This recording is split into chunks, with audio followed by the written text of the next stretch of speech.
Quero cumprimentar a todos os irmãos com a paz do Senhor Jesus Cristo.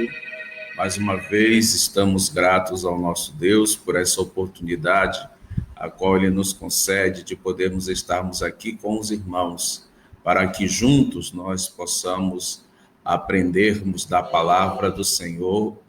E nesta noite, eu quero dar continuidade, àquele ensino a qual nós começamos terça-feira, sobre a primeira carta de João, no capítulo 2, a partir do versículo 18, mas eu me detive na questão do anticristo e ao espírito do anticristo que está trabalhando, atuando nos nossos dias, mas hoje eu quero estar dando continuidade a este ensino e gostaria que você pudesse pegar então a sua Bíblia Sagrada e poder abri-la na primeira carta de João, capítulo de número 2, versículo de número 18. E nós hoje vamos estar falando, dando continuidade, sobre a unção do Espírito Santo na vida do cristão. Esse é o tema que nós começamos terça passada, mas nós terça passada falamos sobre a oposição a esta unção, que seria o espírito do anticristo. Então, diz aqui o apóstolo João, na sua primeira carta, no capítulo 2, versículo 18, o seguinte: Filhinhos, já é a última hora. Como ouvistes que vem o anticristo, também agora muito se tem feito anticristo, por onde conhecemos que já é a última hora. Saíram de nós, mas não eram de nós, porque se fosse de nós, ficariam conosco. Mas isso é para que se manifestasse que não são todos de nós. E vós tendes a unção do Espírito, versículo 20, e sabeis tudo. 27. E a unção que vos recebeste dele fica em vós, e não tendes necessidade de que alguém vos ensine, mas com a sua unção vos ensina todas as coisas, e é verdadeira, e não é mentira. Como ela vos ensinou, assim nele permanecereis. Nós vemos aqui que o apóstolo João, ele está agora fazendo uma referência. Primeiramente, ele faz a referência à oposição à igreja, aos falsos profetas, aos falsos mestres, que são contra a igreja de Cristo Jesus, e entre eles estavam os gnósticos, que trouxeram muitos prejuízos para os primeiros séculos da história da igreja. Durante quase 300 anos, essa seita, ela perdurou, trazendo muita perturbação, muito desconforto e muito prejuízo à igreja do Senhor Jesus Cristo, porquanto eles diziam que eles eram os retentores da verdade, e eles ensinavam que Jesus Cristo, ele não foi 100% Deus e não foi 100% homem. Eles dizem que o Jesus Cristo, Deus, ele desce sobre o Jesus Cristo homem no momento em que João Batista o batiza, e ali então, através do ministério de Jesus, o Jesus Cristo Deus manifesta o seu poder. Mas antes de morrer na cruz, esse Jesus Cristo Deus, ele sai do Jesus Cristo homem. Isso invalida o sacrifício de Cristo Jesus. E eles então ensinavam que a pessoa alcançaria a salvação através do conhecimento esse que eles tinham para poder estar revelando e passando para as pessoas. Mas tanto o apóstolo João, como o apóstolo Pedro e o apóstolo Paulo, eles veemente, através da palavra de Deus, das Sagradas Escrituras, da doutrina baseada na palavra de Deus, combatiam esse falso ensino que trazia muito prejuízo à igreja. E nós vemos então que o apóstolo João, ele vai começar o versículo 18 usando a palavra filhinhos, como já falei em outra live. O apóstolo João, ele vai, na sua carta, trazer 3 aspectos da maturidade do cristão. Ele vai chamar os cristãos de pais, de jovens e de infantes, ou seja, aqueles mais maduros, aqueles que já estão no meio da caminhada, que já têm força para enfrentar o inimigo e as suas astúcias, e temos os infantes, os novos convertidos, aqueles que estão começando a sua caminhada na fé, a sua carreira na fé. E ele vai falar aqui no versículo 20 que vós tendes a unção. Era uma palavra bem conhecida naquele tempo, principalmente entre os judeus, porquanto sabia-se que a unção na palavra de Deus, na Bíblia Sagrada, ela tem um significado todo especial. Quando nós olhamos para o Velho Testamento, nós vemos que no sentido literal, os orientais, eles costumavam, por exemplo, quando uma pessoa morria, aqueles que tinham um poder aquisitivo melhor, eles ungiam o corpo do morto e o cobriam, enrolava em lençóis. Assim fizeram com o corpo de Cristo Jesus. Quando Nicodemos, juntamente com outro, foram pedir o corpo de Cristo Jesus para Pilatos, e ao tirar o corpo de Jesus, que já estava morto, eles ungiram o corpo de Jesus, enrolaram em um lençol branco e levaram até o túmulo novo, emprestado, e deixaram ali então o corpo de Jesus mais ungido, com perfumes, especiarias, porque era um costume do Oriente.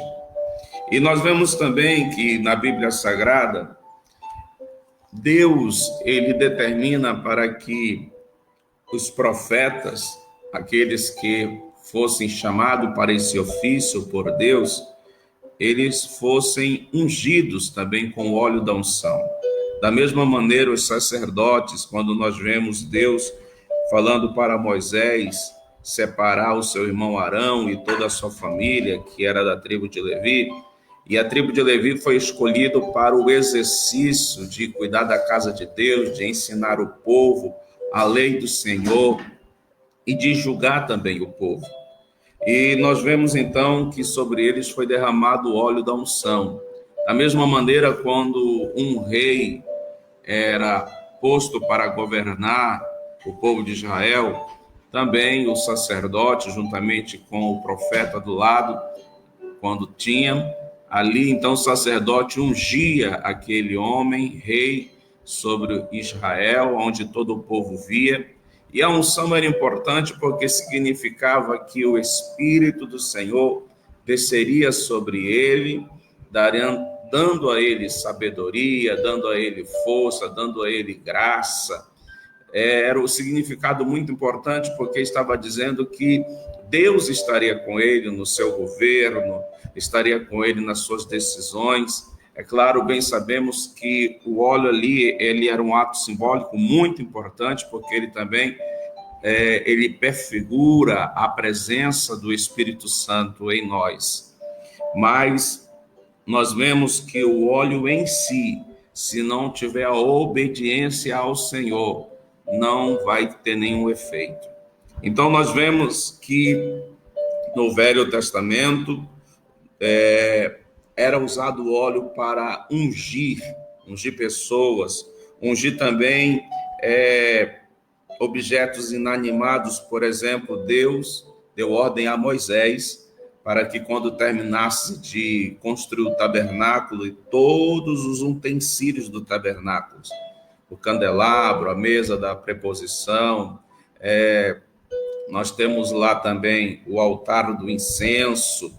Todos esses objetos, eles teriam que ser ungidos, consagrados ao Senhor Deus.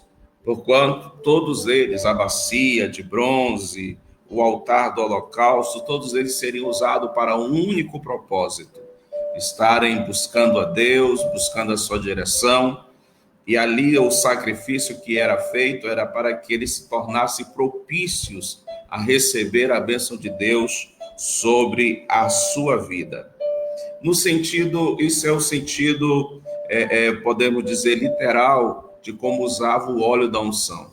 Mas ele também tinha um sentido figurado, ele apontava para algo. Porque a unção, a palavra unção, ela também se referia a Cristo Jesus. Porquanto Cristo Jesus era o ungido de Deus, o Messias, o Cristo, né? Aquele que viria para cumprir toda a justiça de Deus, para trazer a salvação para o homem, para trazer a salvação para a humanidade. Então, Jesus Cristo, quando ele desce ali nas águas do Rio Jordão e é batizado ali por João Batista, nós vemos então que a Trindade ali aparece. Nós vemos que o Espírito Santo, que o óleo da unção também faz referência à presença do Espírito Santo, à pessoa do Espírito Santo, ele desce em forma de pomba sobre Cristo Jesus, ou seja, ele está ungindo Cristo Jesus. E ali, então, brada-se do céu uma voz, que é do Deus Pai, dizendo: este é meu filho amado, ao qual nele tenho prazer. Então, nós vemos que Cristo Jesus, ele foi ungido de uma forma espiritual, poderosa, para cumprir o propósito de Deus aqui na terra. Devemos também compreender, entender que Jesus Cristo aqui na terra, ele era 100% homem e 100% Deus.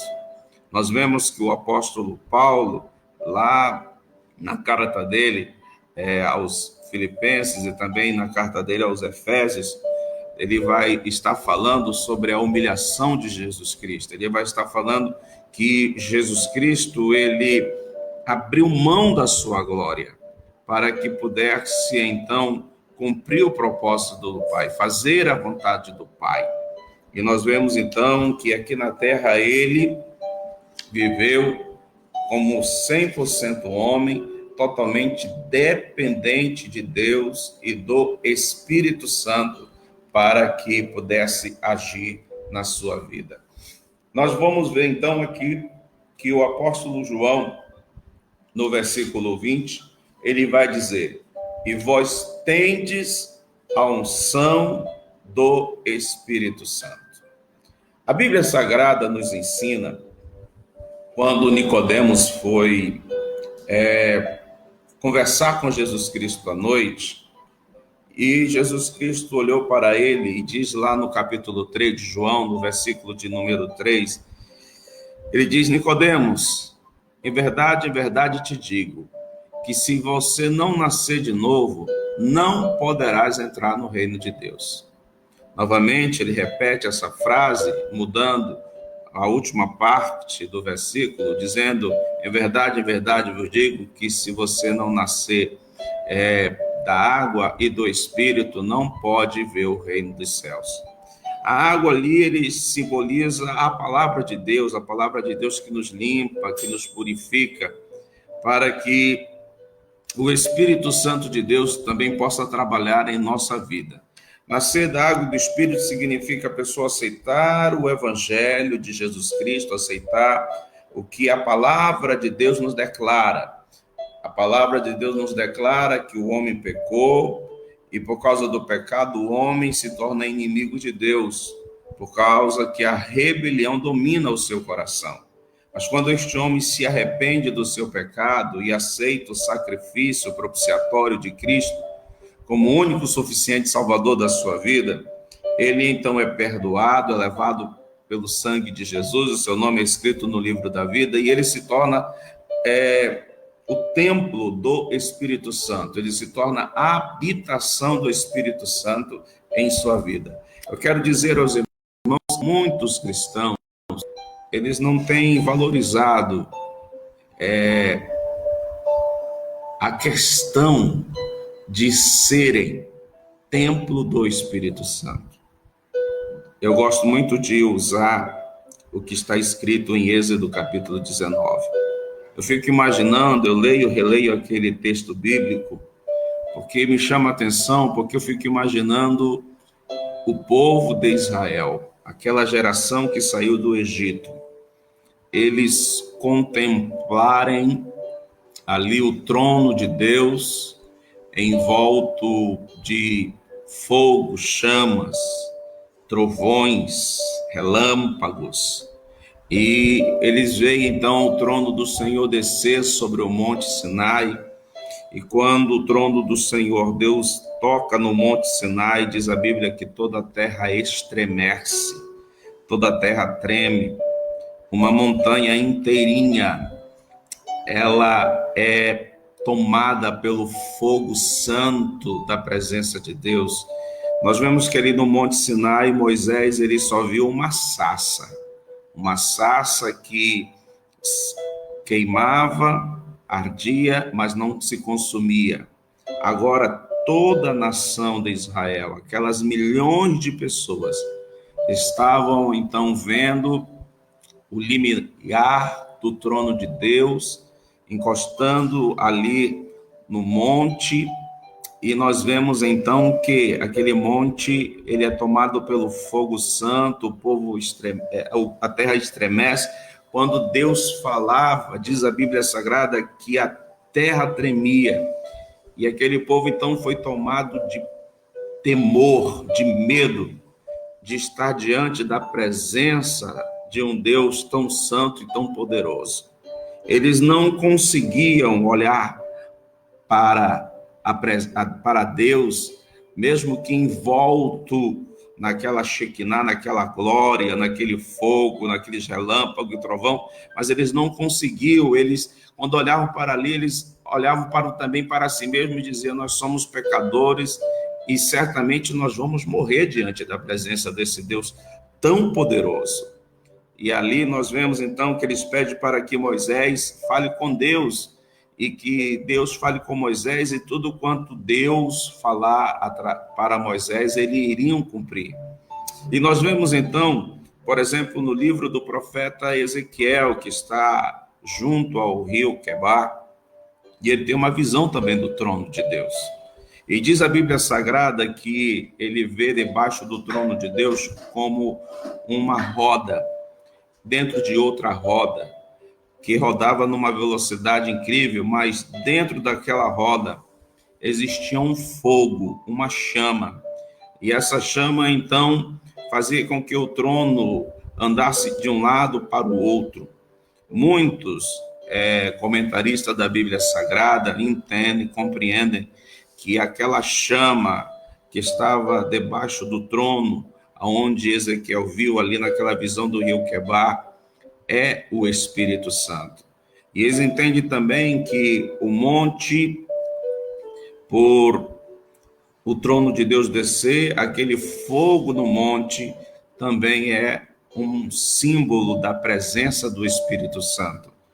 E é tanto que Deus, ele colocou uma distância de 1.000 metros ali do ápice, da margem daquele monte, de distância, para que ninguém pudesse chegar perto, nem animal poderia chegar, porque era santo. Se chegasse, iria ser fulminado pela glória de Deus. Agora imagine, nós hoje, a igreja do Senhor Jesus Cristo, nós fomos lavados pelo sangue de Jesus, remidos pelo sangue de Cristo Jesus, e nós nos tornamos, então, como diz o apóstolo Paulo, na sua carta aos Coríntios, lá no capítulo 3, na primeira carta aos Coríntios, tanto no capítulo 3 como no capítulo 6, que nós somos o templo do Espírito Santo. Então imagine aquele fogo, aquele poder, aquela glória, onde milhões de pessoas tremeram e estremeceram diante daquilo. Este poder, este Deus, a terceira pessoa da Trindade, ela faz parte, ela mora dentro de mim, mora dentro de nós, para nos ajudar, para nos capacitar, para nos ensinar, para nos orientar. Então, entenda que não é qualquer coisa, é um bem, é um tesouro que o Senhor Cristo Jesus deixou para nós. Quando Jesus Cristo, depois da Santa Ceia, ele está indo com os discípulos para o jardim do Getsêmani, o apóstolo João, ele nos diz que ele passa por uma plantação de uva, uma videira, e ali então Jesus Cristo, ele traz as últimas palavras aos discípulos. Só o apóstolo João escreve isso. E é nessas últimas palavras que Jesus Cristo ele vai falar sobre a pessoa do Espírito Santo, sobre o que ele haveria de vir, o que iria fazer em nossas vidas. Quando nós abrimos o Evangelho de João, no capítulo 16, a partir do versículo 7, nós vamos ver a Bíblia dizer o seguinte: todavia digo-vos a verdade, que vos convém que eu vá, porque se eu não for, o Paracleto ou o Consolador não virá a vós, mas se eu for, eu irei enviá-lo. E quando ele vier, ele convencerá o mundo do pecado, da justiça e do juízo. Do pecado, porque não crê em mim. Da justiça, porque vou para o meu Pai e não me vereis mais. E do juízo, porque já o príncipe deste mundo está julgado. Ainda tem muito a vos dizer, mas vós não podereis suportar agora. Ou seja, Jesus Cristo tinha muita coisa ainda a revelar aos discípulos. Mas havia uma necessidade na vida dos discípulos. Qual seria essa necessidade? Eles serem ungidos. Essa unção significa serem revestidos pelo Espírito Santo, receber o batismo com o Espírito Santo, ter uma intimidade maior com o Espírito Santo. Naquele momento, eles não tinham o Espírito Santo, eles não eram revestidos, com o Espírito Santo, eles não eram batizados com o Espírito Santo. Antes do batismo com o Espírito Santo, Pedro negou Jesus 3 vezes, os outros discípulos fugiram. Diz a Bíblia que quando Jesus estava morto, quando ele foi morto, foi enterrado, os discípulos foram se esconder dentro de um quarto e ficaram ali atemorizados. Depois que Jesus Cristo ressuscitou, eles ainda estavam dentro daquele quarto atemorizados. Diz a palavra do Senhor que Jesus Cristo, ele entra dentro daquele quarto, com as portas trancadas, janelas trancadas, e ele diz: Pai, seja convosco, não temas, sou eu. E aí ele conversa com eles, depois de 7 dias aparece de novo, porque Tomé não estava ali naquele momento, mas eles estavam novamente ali dentro daquele quarto, com as portas fechadas, trancadas, janelas trancadas, e Jesus Cristo aparece novamente a eles. Mas nós vemos que depois que eles veem Jesus Cristo ascender ao céu, subir ao céu, e Jesus Cristo dá ordem para que eles fiquem em Jerusalém, para que eles sejam revestidos do poder do Espírito Santo, recebam o Espírito Santo na vida deles, para que eles possam cumprir o ID do Senhor. 500 são estes que ouvem, mas 120 são que permanecem, e esses 120 então são cheios do Espírito Santo, começam a falar em línguas estranhas, e Pedro, aquele que negou Jesus, aquele que fugiu, agora tomado pela graça, pela unção, pela presença do Espírito Santo, ele enfrenta aquela multidão que estava zombando, que estava dizendo que eles estavam bêbados. Aquela hora da tarde, era 3 horas da tarde, e ele disse: não estamos bêbados, mas nós estamos aqui neste momento, vivendo o que foi profetizado pelo profeta Joel, que nos últimos dias, diz o Senhor, derramarei do meu espírito. E ali então Pedro, com ousadia, mas uma ousadia que não vinha dele, mas era uma força impulsionadora da presença do Espírito Santo dentro dele, que agora faz ele ministrar a palavra de Deus, pregar a palavra de Deus para aquela grande multidão, e mais de 3.000 almas se converte ao Senhor. Então, Jesus Cristo está dizendo: eu tenho muito que vos dizer, mas vós ainda não estamos prontos para ouvir. Mas no versículo 13 do capítulo de número 16 do Evangelho de João, Jesus diz: mas quando vier o Espírito da verdade, ele vos guiará em toda a verdade, porque não falará de si mesmo, mas dirá tudo o que tiver ouvido e vos anunciará o que há de vir. Ele me glorificará, porque há de receber do que é meu e vou-lo há de anunciar. Tudo quanto o Pai tem é meu. Por isso, vos disse que há de receber do que é meu e vou-lo há de anunciar.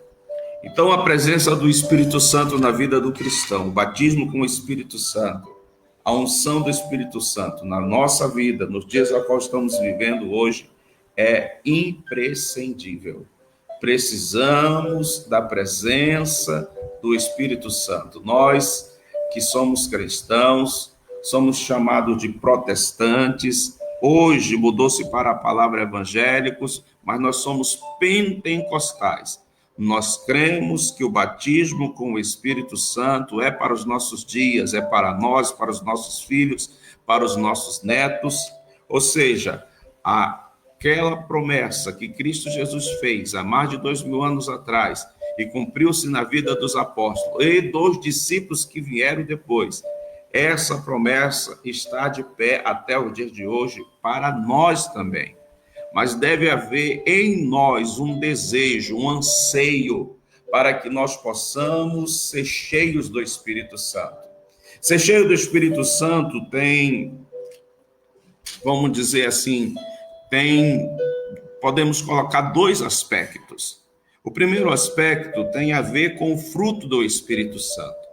Esse fruto do Espírito Santo tem a ver com o nosso caráter, que o Espírito Santo vai moldando.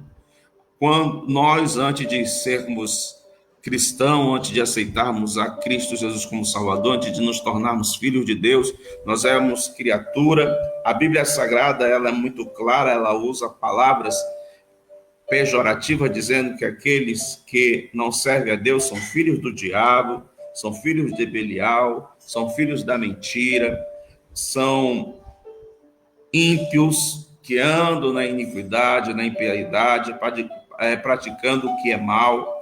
Então nós vemos que quando nós aceitamos Jesus, o Espírito Santo ele entra dentro de nós e ele vai trabalhando em nossa vida para nos moldar, para nos transformar. E dentro dessa transformação, nós vemos então que o Espírito Santo ele vai desenvolver dentro de nós o fruto do Espírito. Paulo, ele fala sobre isso, primeiramente ele vai trazer uma lista das obras da carne, que são 18, a qual ele cita aqui na carta dele aos Gálatas, a partir do versículo 19. Mas quando nós chegamos no versículo 22, ele vai falar sobre o fruto do Espírito, a qual ele diz que o fruto do Espírito é o amor, em uma tradução é caridade, o gozo, em outra tradução é alegria, paz, longanimidade, benignidade, bondade, fidelidade, em outra tradução é fé, mas essa palavra fé aqui está relacionado a ser fiel a Deus, fidelidade ao Senhor, mansidão, temperança ou autocontrole. Esse fruto é um só, mas ela tem essas qualidades todas. E o Espírito Santo vai trabalhar em nós, em nossa vida, nos moldando, para que nós não venhamos mais andar na prática das obras da carne, mas para que nós venhamos andar nas obras da justiça, podemos então estar produzindo fruto de justiça, e então em nossa vida as pessoas poderem ver o amor de Deus, a alegria de Deus, a paz de Deus em nosso coração, porquanto isso é o que está faltando no mundo nos dias como nós estamos vivendo, as pessoas em pânico, as pessoas amedrontadas, terrorizadas, mas a paz de Deus vem através do Espírito Santo em nossas vidas. Tem a longanimidade, ser longânimo, paciente, ser benigno, ser bondoso, fiel, manso e temperante. Então, o apóstolo João, ele vai nos dizer que no meio do povo de Deus, na vida do povo de Deus, a unção do Espírito Santo, ela tem que ser latente, patente, visível. As pessoas têm que olhar para nós, têm que ver em nós que nós somos realmente cristãos, discípulos de Jesus, e que em nós opera o poder do Espírito Santo. Quando nós cedemos e permitimos que o Espírito Santo de Deus venha nos controlar, venha nos dirigir, nós certamente teremos vitórias sobre as obras da carne. Há muitos cristãos, como o próprio apóstolo João aqui, a qual já lemos o versículo, ele fala, porque há muito no meio de nós, mas que não são de nós. Há muito em nosso meio, que dizem que são conosco, mas não estão conosco. E quando eles saírem, não se preocupe, porque eles nunca foram conosco, nunca estiveram conosco. São pessoas que têm um cristianismo aparente, um cristianismo por fora, mas por dentro ainda opera a obra da carne. A avareza, que é o amor ao dinheiro e às coisas dessa terra, é um amor exagerado, aonde toma o lugar de Deus no seu coração. Há muitas pessoas que estão com raiz de amargura, odiando o seu próximo, fazendo falsos testemunhos, caluniando, defraudando aquela pessoa diante de outros. E isso não é o que o Senhor Deus quer na vida do cristão. É isso que o apóstolo João está nos falando através dessa palavra. Uma primeira coisa que nós devemos novamente tentar entender é que Jesus Cristo, no Evangelho de João, capítulo 14, versículo 17, ele diz o seguinte: e ele, o Espírito Santo, habita convosco e estará em vós. Entenda que nós não andamos sozinhos. Nós não estamos sozinhos. Disse um certo pensador, escritor, pregador, que quando o Espírito Santo chega, a sua manifestação é vista. As pessoas choram, as pessoas se alegram. Aqueles que são batizados com o Espírito Santo, elas começam a falar em línguas estranhas. Ou seja, é o sinal que esta pessoa foi batizada, que essa pessoa foi cheia do Espírito Santo de Deus. Mas quando ele se afasta, quando ele vai se retirando, a pessoa não vai sentindo. E quando menos perceber, ela está vazia. E ela está sem a presença do Espírito Santo dentro dela. O apóstolo João, ele enfatiza, ele aconselha que nós devemos ser cheios do Espírito Santo de Deus. Porque ser cheio do Espírito Santo de Deus, nós não seremos enganados e nem ludibriados por falsos ensinos, por falsas profecias, por falsos mestres, porque o Espírito Santo de Deus estará nos ensinando, estará comunicando ao nosso espírito o que é de Deus e o que não é de Deus. No capítulo 10 de Atos, nós sabemos que os judeus, eles, por ordem de Deus, no Velho Testamento, eles diziam que Deus disse para que Israel não fizesse aliança com o povo gentílico, que não viesse se misturar, não desse as suas filhas em casamento àquele povo e nem tomasse as filhas daquele povo em casamento para com seus filhos. No tempo de Jesus, eles eram radicais nessa questão, ao ponto de considerar os gentios, os que não eram judeus, como cães. Eles comparavam como cachorros. Mas quando Pedro está numa casa em Jope, orando, buscando a face do Senhor, e mesmo porque também, como o próprio Senhor Jesus Cristo disse, o que eu tenho a vos dizer agora, vocês não vão compreender. Mas quando o Espírito Santo vier, ele vai vos dizer, ele vai vos ensinar, e vocês irão compreender o que vocês têm que fazer. O Evangelho, a salvação não era somente para o povo judeu. Jesus Cristo não morreu somente pelo povo judeu. Jesus Cristo morreu por toda a humanidade.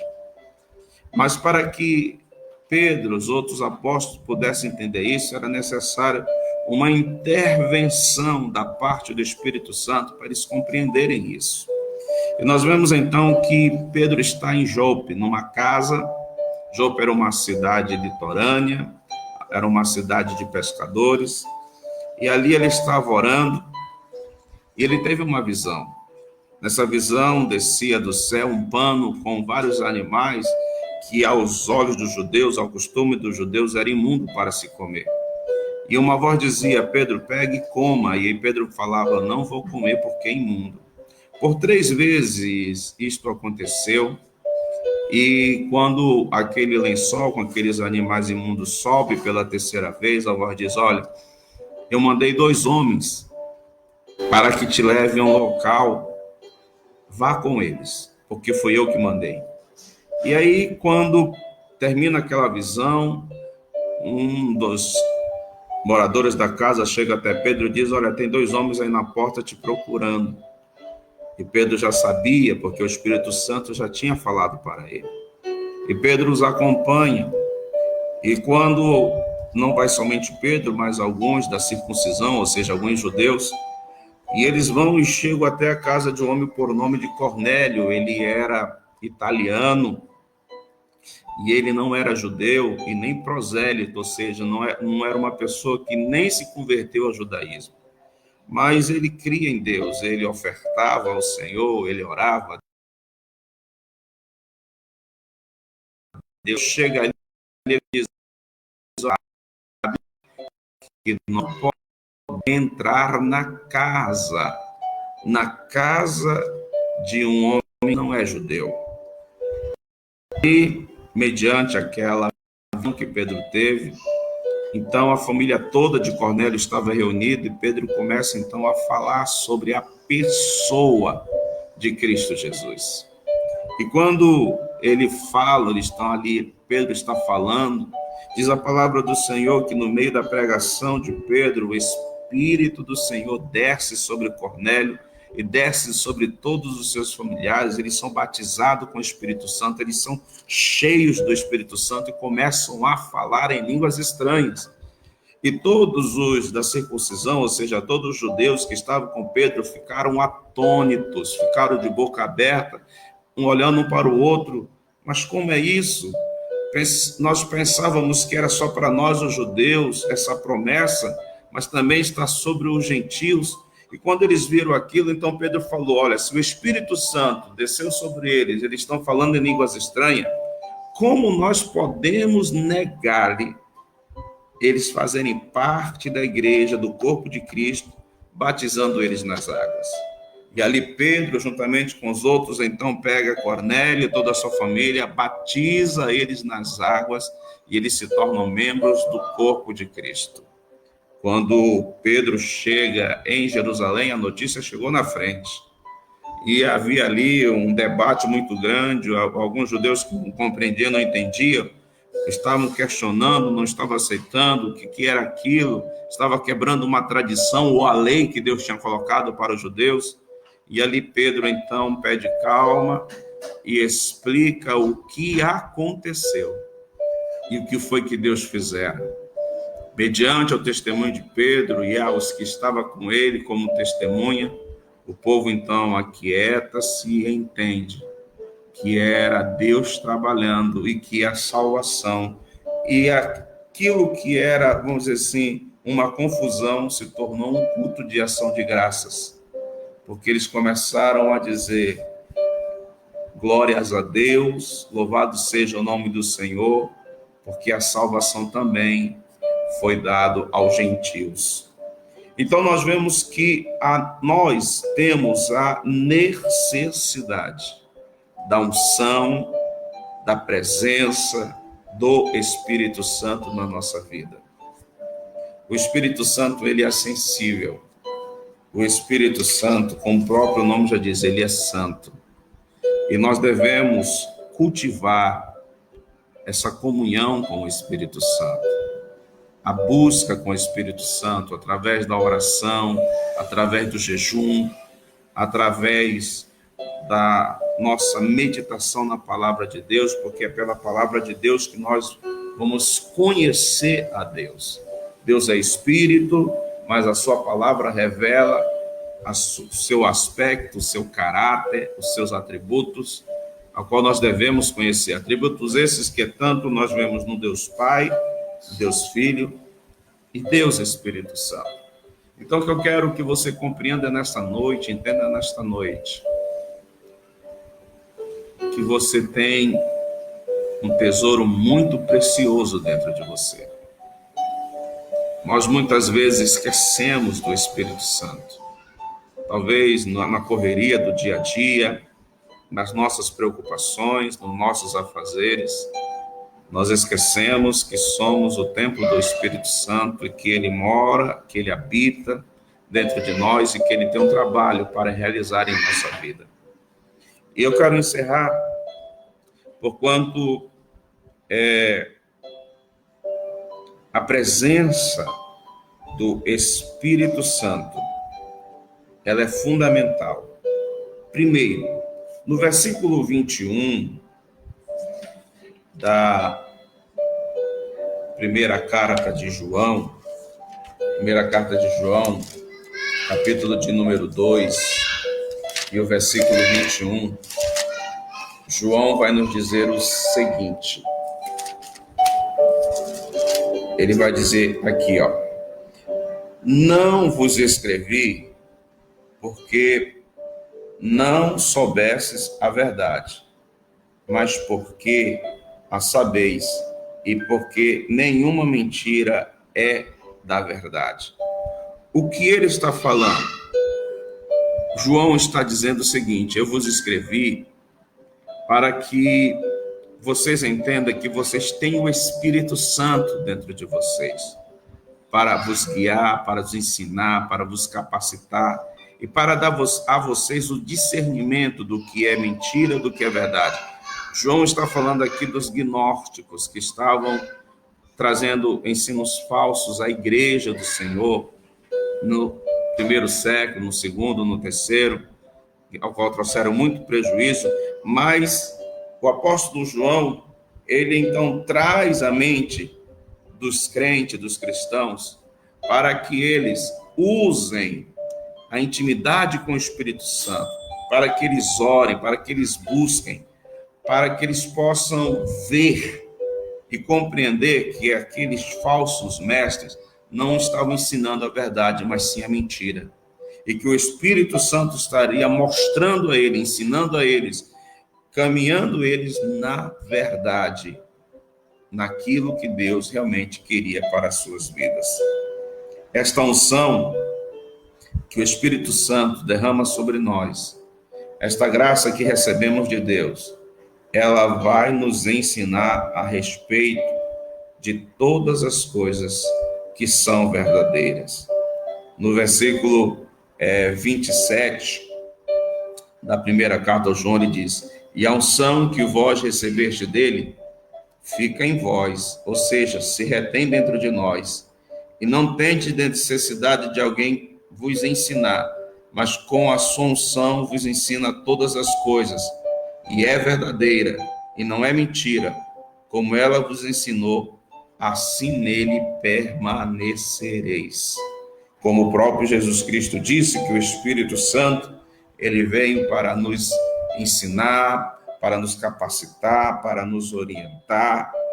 Então, o Espírito Santo do Senhor, que é o Consolador, ao mesmo tempo também ele é o advogado, porque diz Paulo que ele intercede por nós com gemidos inexprimíveis diante do Pai, por nossas vidas. E então ele vem nos trazer a memória, nos lembrar sobre o nosso estado antigo de pecado e agora o novo estado como filhos de Deus.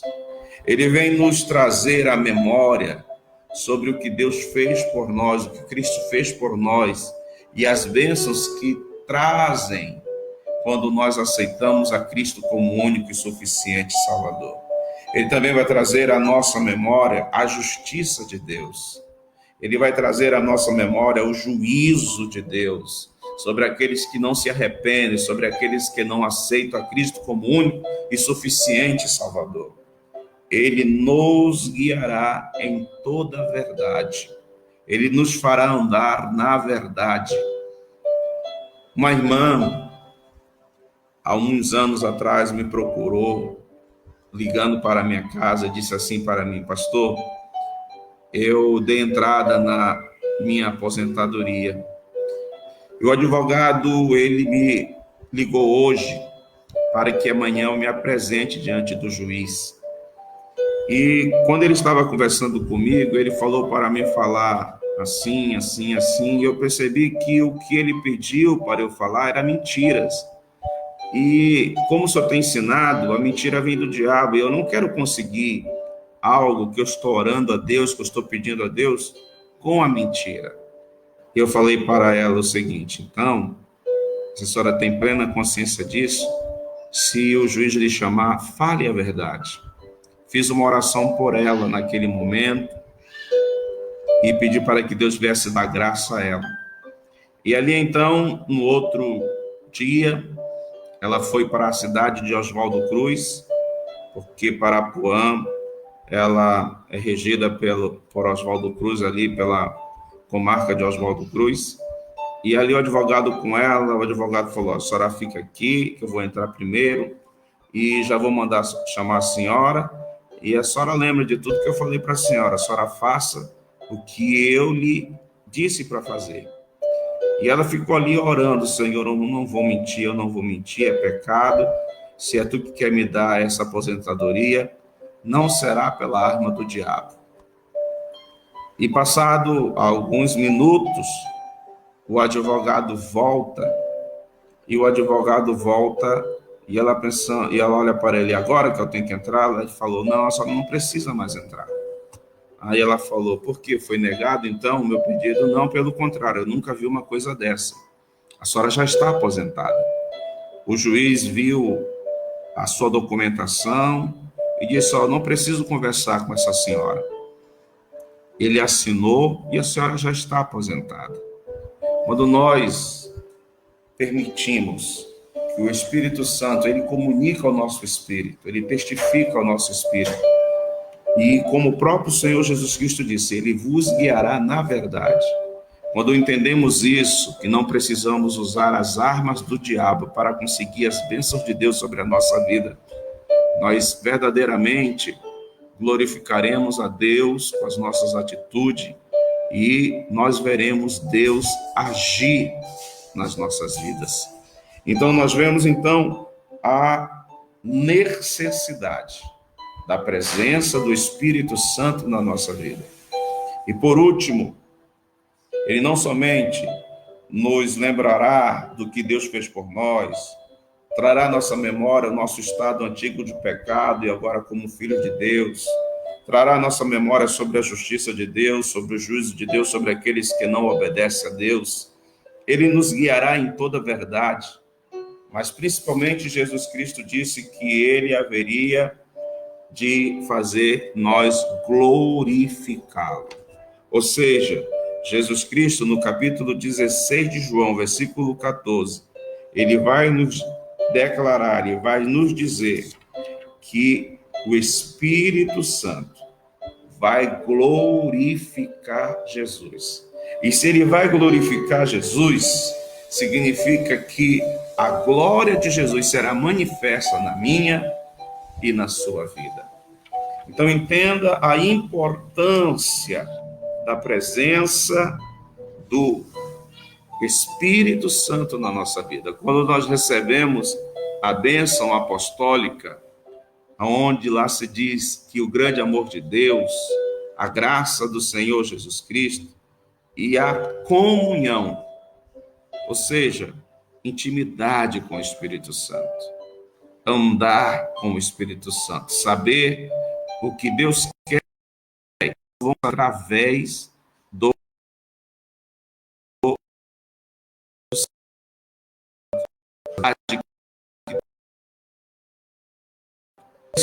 que não tinha desta promessa para mim, para realmente você